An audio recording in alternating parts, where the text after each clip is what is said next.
untuk pengikut Kristus yang ada ini kan, kenapa bisa banyak aliran atau banyak aliran pengikut Kristus ya? Kenapa bisa begitu? Orangnya yang mendirikan aliran-aliran itu. Kenapa? Ya karena setiap orang itu dicobai oleh keinginannya sendiri. Jadi kenapa ada banyak aliran ya? Kembali ke manusianya. Setiap orang itu dicobai oleh keinginannya untuk membuat aliran-aliran itu. Tapi hal itu pun kata Tuhan Yesus itu memang harus terjadi. Sebab apa? Sebab untuk mengetahui siapa yang taat kepadanya, memang penyesat-penyesat itu memang harus ada di antara orang Kristen. Tuh. Thank you ya tap-tapnya ya, gitu ya. Aduh Kak, terima kasih banyak Kak. Akan ada perpecahan di antara kamu supaya nih ayat nih Alkitab ya. Supaya Tuhan tahu siapa yang tahan uji. Bentar ya, ini ayatnya nih. Bang. 1 Korintus 11 ayat 19 ya. Sebab di antara kamu itu harus ada perpecahan, supaya nyata nanti siapakah di antara kamu yang tahan uji. Gitu. Sebab harus ada perpecahan di antara kamu, supaya mereka yang terbukti tahan uji menjadi jelas di antara kamu. Gitu. Kenapa Kak sekarang ini ada banyak sekali denominasi, aliran, supaya digenapi ini yang tertulis di dalam 1 Korintus 11 ayat 19. Gitu Bang. Ada yang mau ditanyakan Bang? Jadi saya ini kan pengikut Kristus Kak, karena Ya, saya pengakuan. sudah dari umur kecil pengikut Kristus. Iya itu kan pengakuanmu, kan aku tidak tahu.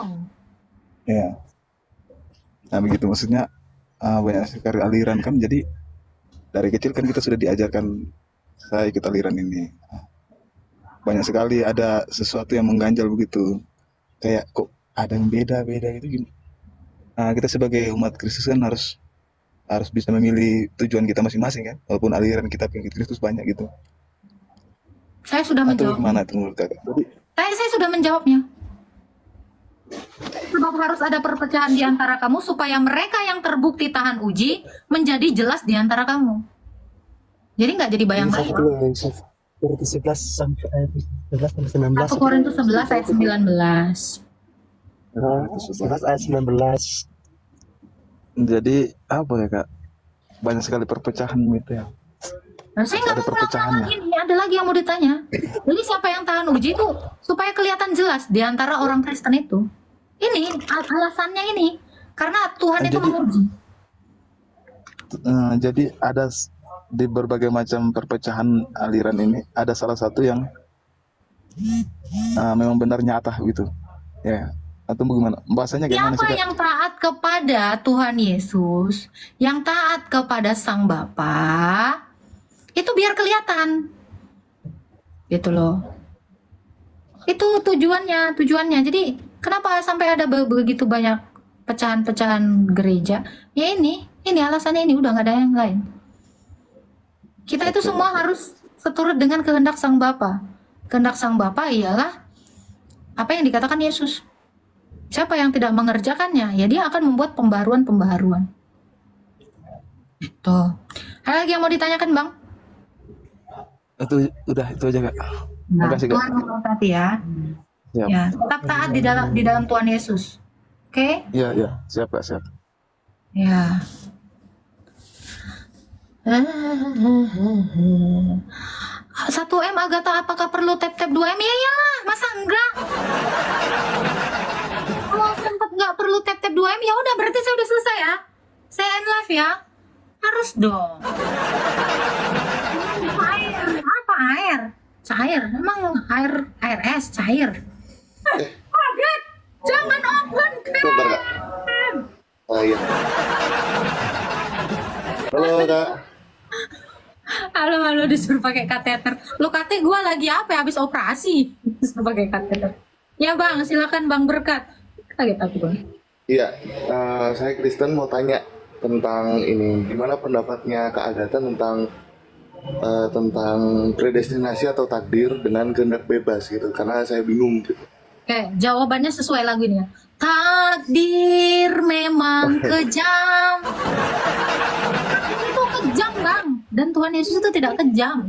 Makanya Yesus tuh nggak pernah menggunakan konsep takdir, tetapi diberikan kehendak, diberikan pilihan. Bagus suaranya, lebih bagus nggak nyanyi ya kan? Nah, itu Bang. Jadi apakah takdir itu ada? Tidak. Takdir itu tidak ada.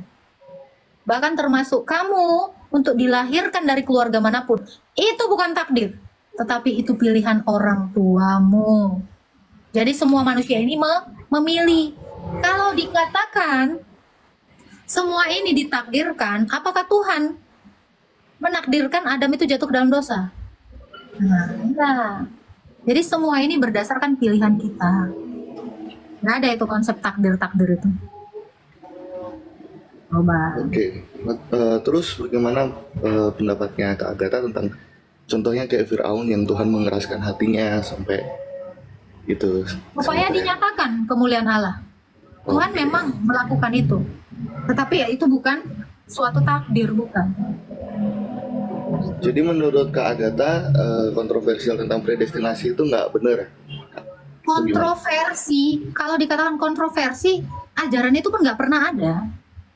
Alkitab itu tidak pernah mengajarkan ada yang namanya predestinasi. Mungkin mereka mencatut ayat ya. Yesus itu, kamu itu dipilih sebelum dunia dijadikan. Maksudnya itu bukannya kamu itu ditetapkan. Tetapi Yesus yang ditetapkan oleh karena imanmu kepada Yesus. Yesus itulah yang ditentukan untuk menyelamatkan kita semua. Jadi memang ada anggapan yang mengatakan ayat itu adalah sebagai landasan untuk konsep predestinasi. Tetapi tidak. Itu tidak benar. Kamu itu yang memilih. Kamu mau masuk surga atau neraka itu pilihanmu. Bukan ditetapkan oleh Tuhan. Yang ditetapkan oleh Tuhan itu, ketetapan-ketetapannya itu adalah Sang Firman itu. Gitu. Ketetapan Tuhan itu ada. Itulah yang dimaksud Oke. dengan hukum. Itu aja sih Kak yang mau ditanyain. Siap. Tuhan memberkati, Bang. Thank you, Tuhan berkati Kak. Sama-sama. Aku takut pas dia open cam tadi, entah apa nanti. Bang, ya Agatha Putri Abu Bakar ini masih 6 tahun. Itu loh. Oke, ada Bang Riki. Kita naikkan. Kan? Halo. Halo Kak, Ya, Islam Kristen Bang Riki. Kristen Kak. Ada yang mau ditanya? Silakan.